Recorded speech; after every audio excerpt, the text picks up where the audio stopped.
Genesis chapter 30. When Rachel saw that she bore Jacob no children, she envied her sister, and she said to Jacob, "Give me children, or I shall die." Jacob's anger was kindled against Rachel, and he said, "Am I in the place of God, who has withheld from you the fruit of the womb?" Then she said, "Here is my maid Bilhah. Go into her, that she may bear upon my knees, and even I may have children through her." So she gave him her maid Bilhah as wife, and Jacob went into her. And Bilhah conceived and bore Jacob a son. Then Rachel said, "God has judged me, and has also heard my voice, and given me a son." Therefore she called his name Dan. Rachel's maid Bilhah conceived again, and bore Jacob a second son. Then Rachel said, "With mighty wrestling I have wrestled with my sister, and I have prevailed." So she called his name Naphtali. When Leah saw that she had ceased bearing children, she took her maid Zilpah and gave her to Jacob as a wife. Then Leah's maid Zilpah bore Jacob a son, and Leah said, "Good fortune." So she called his name Gad.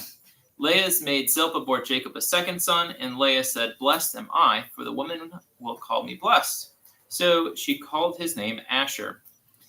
In the days of wheat harvest, Reuben went and found mandrakes in the field and brought them to his mother Leah.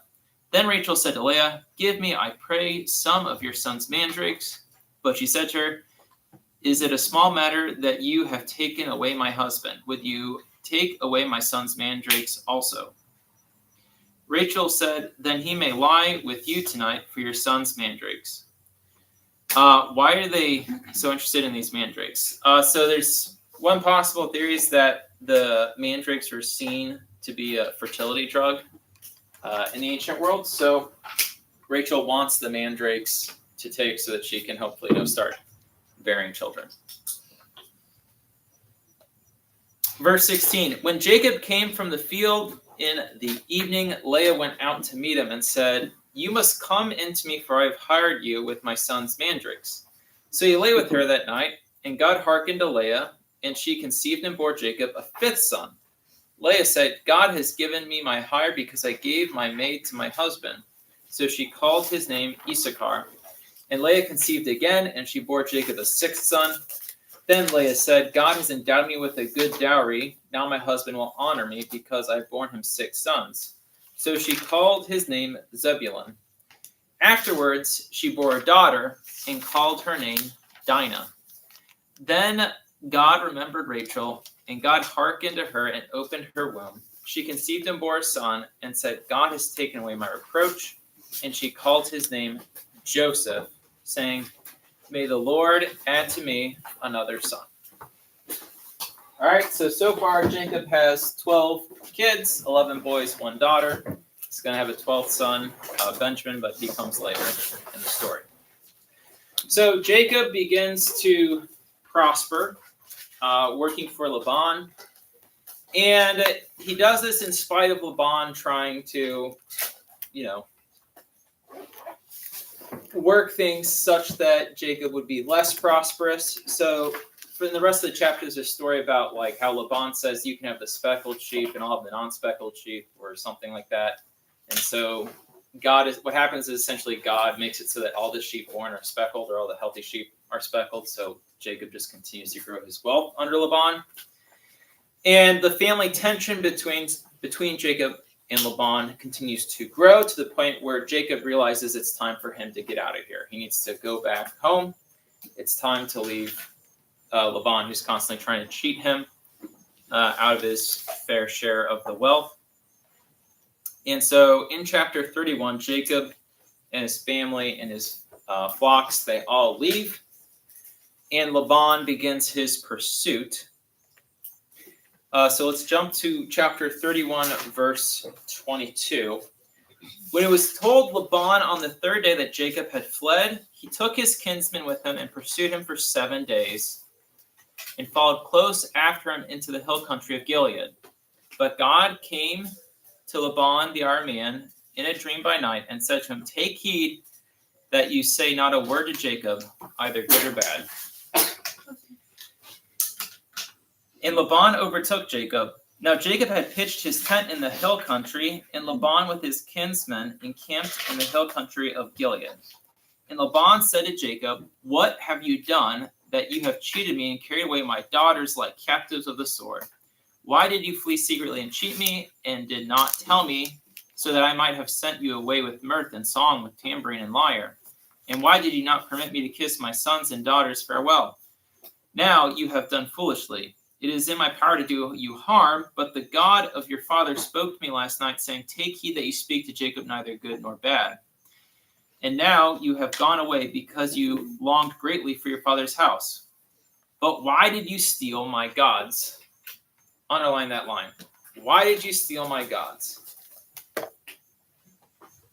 So his household gods have been stolen. Laban is a pagan. And he raised his daughters to be pagan. And Rachel is the one who stole them. The same Rachel only has one kid so far, Joseph. Yes, Anna? So it's the end of verse 30 of chapter 31.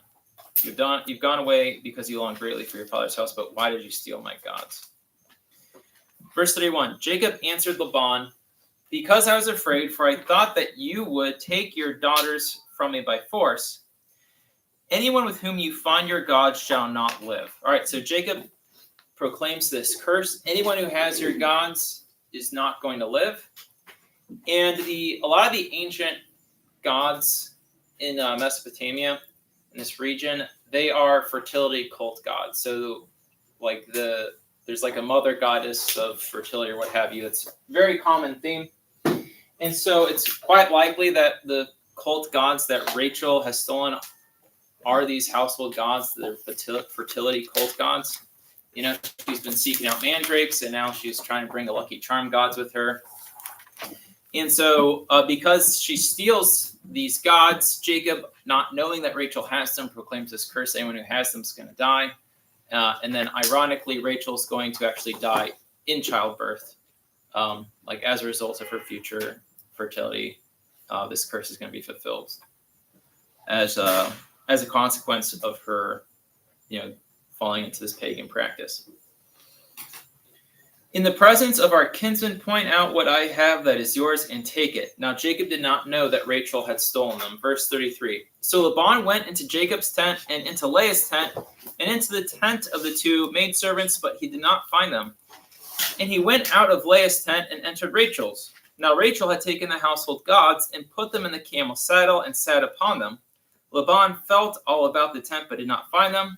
And she said to her father, 'Let not my lord be angry that I cannot rise before you, for the way of women is upon me.'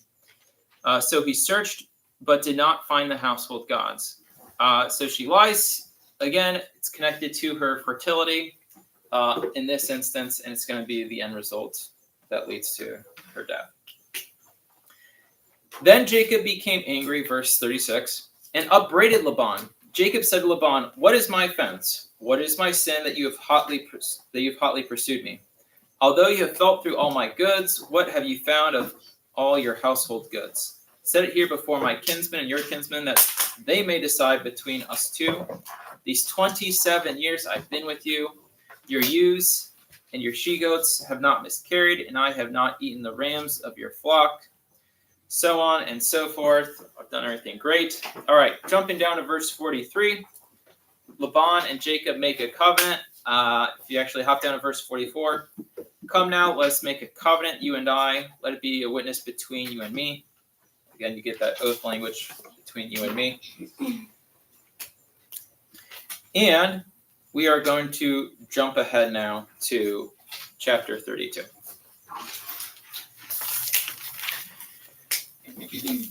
Jacob went on his way, and the angels of God met him. And when Jacob saw them, he said, "This is God's army." So he called the name of that place Mahanaim. So this is the bookend now of Jacob's exile. When he was leaving and going east, he had a vision of God and the angels ascending and descending in heaven. And now as he's returning home, he has another vision of angels. And this time they're arrayed as an army. And the significance of them being arrayed as an army is the fact that he's going home. Are there any issues Jacob left back home? Ashron? His brother. his brother who wants to kill him. Okay, so Esau, last time he spoke with Esau was ready to kill him. But Jacob sees this vision of the angels raiding an army, so God is going to protect Jacob.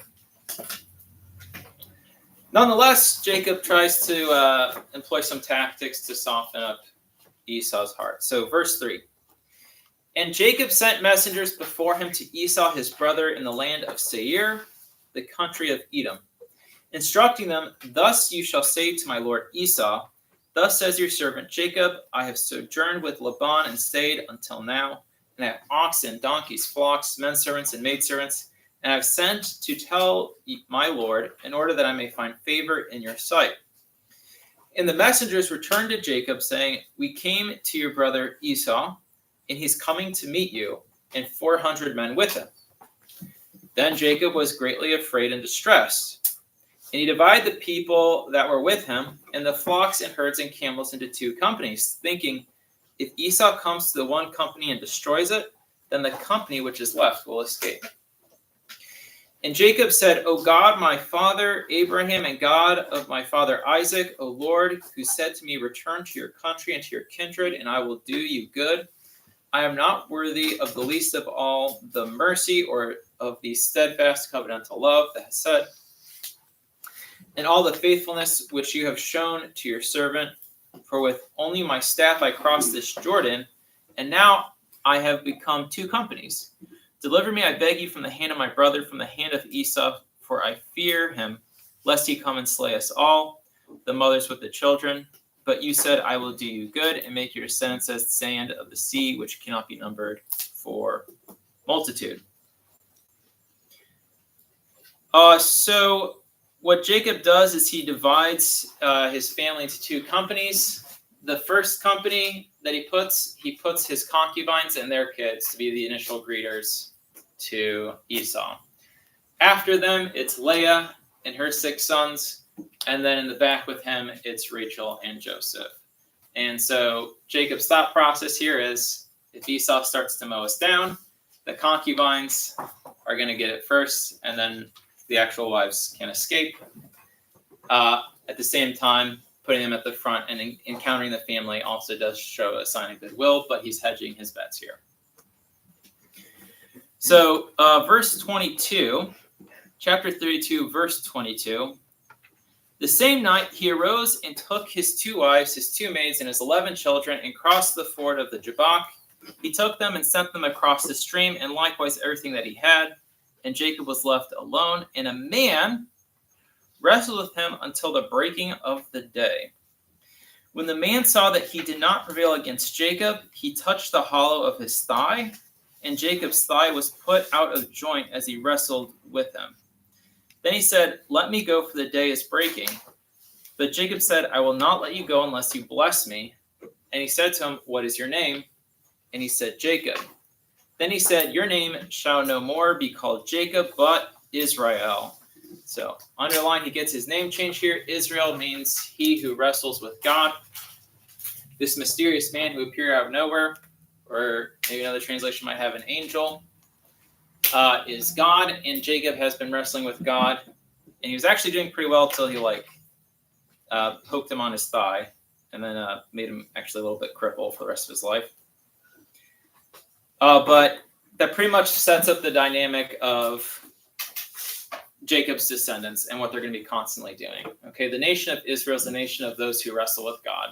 God loves them. He brings them out of Egypt, but they're constantly, wrestling with God. And there's also, you can go into how it's wrestling with your conscience, trying to do what's right, but then you have your own human will as opposed to God's, in the combat between the 2. Hello. Sure.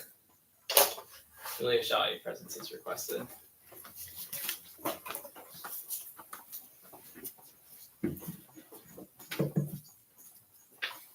Verse 29. Then Jacob asked him, Tell me, I pray, your name. We already did that.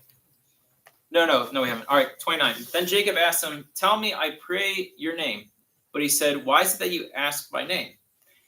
And there he blessed him. So Jacob called the name of that place Peniel, saying, For I have seen God face to face, and yet my life is preserved. The sun rose upon him as he passed. Penuel, limping because of his thigh. Penuel, that name means face of God. Remember, anytime you see the El in a name, it's an abbreviation for Elohim. So Jacob saw the face of God as he wrestled him. And he still lives, so he calls that place the face of God. And he left limping because of his thigh. Verse 32. Therefore, to this day, the Israelites do not eat the sinew of the hip, which is upon the hollow of the thigh, because he touched the hollow of Jacob's thigh on the sinew of the hip. Chapter 33, Esau and Jacob meet. And Jacob lifted up his eyes and looked, and behold, Esau was coming, and 400 men with him. So he divided the children among Leah and Rachel and the two maids, and he put the maids with their children in front, then Leah with her children, and Rachel and Joseph last of all. He himself went on before them, bowing himself to the ground 7 times until he came near to his brother. But Esau ran to meet him and embraced him and fell on his neck and kissed him, and they wept. And when Esau raised his eyes and saw the women and children, he said, Who are these with you? Jacob said, The children whom God has graciously given your servant. Then the maids drew near, they and their children, and bowed down. Leah likewise and her children drew near and bowed down. And last Joseph and Rachel drew near, and they bowed down. Esau said, What do you mean by all this company which I met? So the first half Jacob sent forward as a present for Esau. Jacob answered, To find favor in the sight of my Lord. But Esau said, I have enough, my brother. Keep what you have for yourself. So they have a nice family reunion. Esau has gotten over his anger. He's forgiven Jacob. And the two are reunited as family again. We're going to hop down to verse 18, where Jacob settles down in Shechem. And Jacob came swiftly to the city of Shechem, which is in the land of Canaan, on his way from Padan Aram. And he camped before the city, and from the sons of Hamor, Shechem's father, he bought for 100 pieces of money the piece of land on which he had pitched his tent. There he erected an altar and called it El Elohe Israel. Let's stop there for today, chapter 34.